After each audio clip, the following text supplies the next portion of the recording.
इस सवाल में पूछा गया है कि प्रारंभिक बौद्ध धर्म ग्रंथों की रचना किसमें की गई थी। तो यहाँ पर भाषा पूछा गया है कि बौद्ध धर्म ग्रंथों की रचना किस भाषा में की गई थी। तो इसका सही जवाब हो जाएगा पाली भाषा में। तो आपको बता दो कि बौद्ध धर्म की स्थापना या फिर संस्थापक गौतम बुद्ध ने किया था। तो अगर सवाल उठता है कि आखिर बौद्ध धर्म की स्थापना या फिर संस्थापक कौन किया था, तो आपका यहाँ पर सही जवाब हो जाएगा गौतम बुद्ध।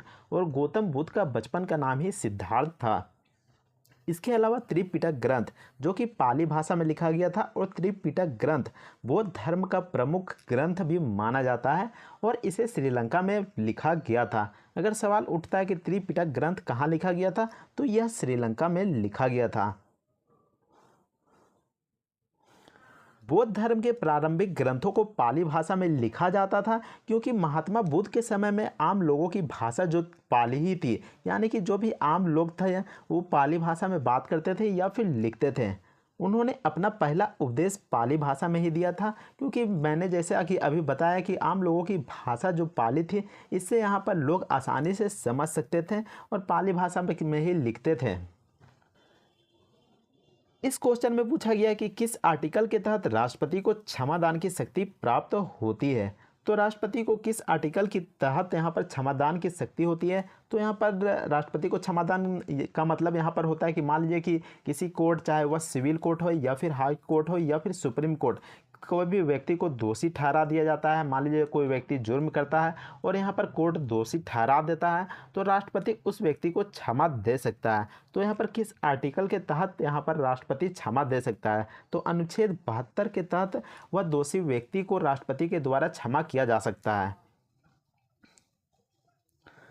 तो जैसा कि देख सकते हैं, संविधान के अनुच्छेद 72 के तहत राष्ट्रपति के पास अपराध के लिए दोषी ठहराए गए किसी भी व्यक्ति को की सज़ा को माफ़ करने या फिर राहत देने या फिर छूट देने या फिर कम करने की शक्ति होती है। तो यहाँ पर मान लीजिए कि किसी व्यक्ति को मृत्यु दंड मिला, तो राष्ट्रपति चाहेगा तो उसे यहाँ पर पूर्ण रूप से माफ़ कर देगा। या फिर मान लीजिए किसी व्यक्ति को 10 साल की सज़ा मिलती है, तो राष्ट्रपति चाहेगा तो उसे यहाँ पर सज़ा में कम कर सकता है, यानी कि 10 साल की सज़ा को 5 साल भी कर सकता है, 2 साल भी कर सकता है, या फिर पूर्ण रूप से उसे मुक्त भी कर सकता है। राष्ट्रपति सरकार से स्वतंत्र होकर क्षमादान की शक्ति का प्रयोग नहीं कर सकता। मान लीजिए कि राष्ट्रपति अगर चाहेगा तो सरकार से बिना परमिशन लिए किसी भी व्यक्ति को क्षमा नहीं कर देगा, अपना वह मनमर्जी से नहीं काम करेगा कि चलिए उस दोषी व्यक्ति को यहाँ क्षमा कर देते हैं।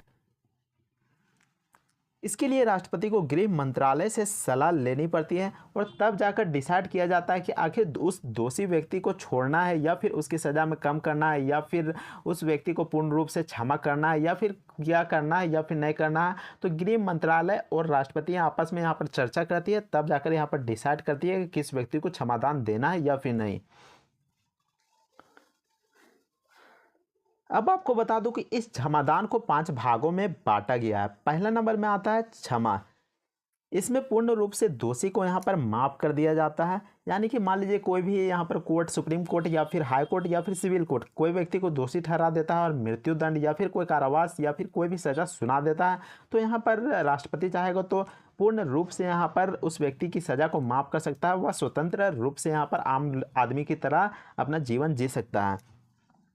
इसके अलावा अगर किसी व्यक्ति पर मुकदमा चल रहा है लेकिन कोर्ट अपना फैसला नहीं सुनाया है, मान लीजिए कोई व्यक्ति पर यहाँ पर कोर्ट के द्वारा मुकदमा चल ही रहा है और केस का सुनवाई नहीं हुआ है, तब भी यहाँ पर जो राष्ट्रपति चाहेगा तो उस व्यक्ति को यहाँ पर मुकदमा चलने के दौरान ही उस व्यक्ति को क्षमा दे सकता है।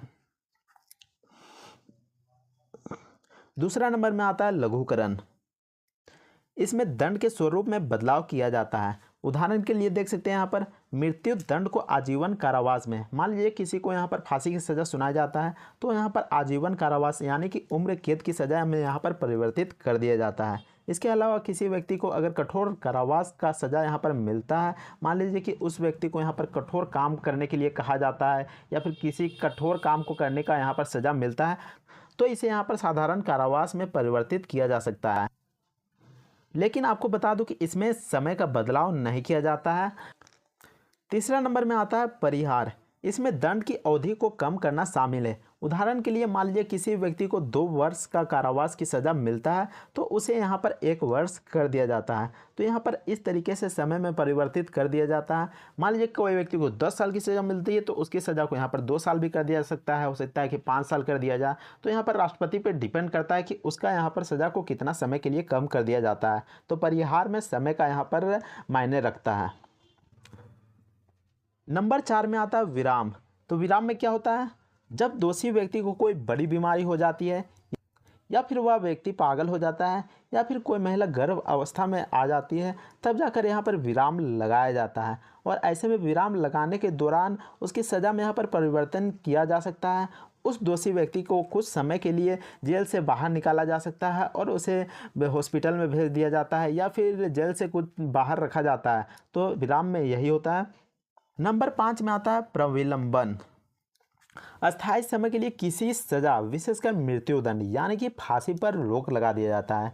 यानी कि कुछ समय के लिए जो फांसी की सज़ा होती है उसे यहाँ पर टाल दिया जाता है और इसका उद्देश्य दोषी व्यक्ति को राष्ट्रपति से क्षमा या फिर लघुकरण प्राप्त करने के लिए समय देना है। तो इसका उद्देश्य क्या होता है कि मान लीजिए कि कोई व्यक्ति को यहाँ पर फांसी की सज़ा हो जाती है तो यहाँ पर जो राष्ट्रपति से क्षमा याचिका लिया जाता है। तो राष्ट्रपति मान लीजिए कहीं बाहर गए होंगे या फिर राष्ट्रपति यहाँ पर देरी कर रहे होंगे तो राष्ट्रपति यहाँ पर उस व्यक्ति का जो प्रविलंबन के तहत फांसी को रोक देता है और यहाँ पर हो सकता है कि राष्ट्रपति बाद में यह कह दे कि उसे फांसी में चढ़ा दिया जाए, क्योंकि उसकी याचिका यहाँ पर रद्द कर दी जाती है।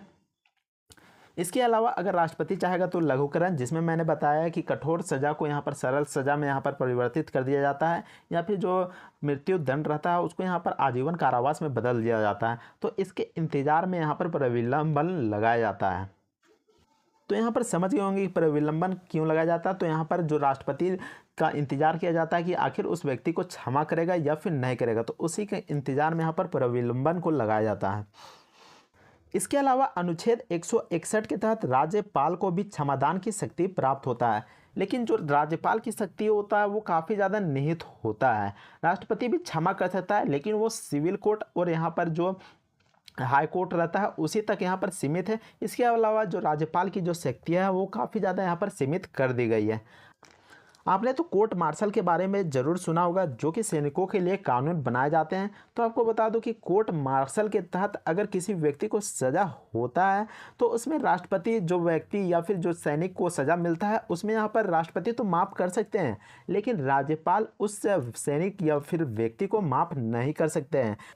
इसके अलावा मृत्यु दंड, यानी कि मृत्यु दंड में राष्ट्रपति तो उस व्यक्ति को यहाँ पर क्षमादान दे सकता है, लेकिन राज्यपाल मृत्यु दंड की सज़ा को कभी भी माफ़ नहीं कर सकता है, चाहे वह मृत्यु दंड सिविल कोर्ट से मिला हो या फिर हाई कोर्ट से मिला है या फिर जो कि सुप्रीम कोर्ट से मिला है। यहाँ पर राज्यपाल मृत्यु दंड की सज़ा को यहाँ पर माफ़ नहीं कर सकता है।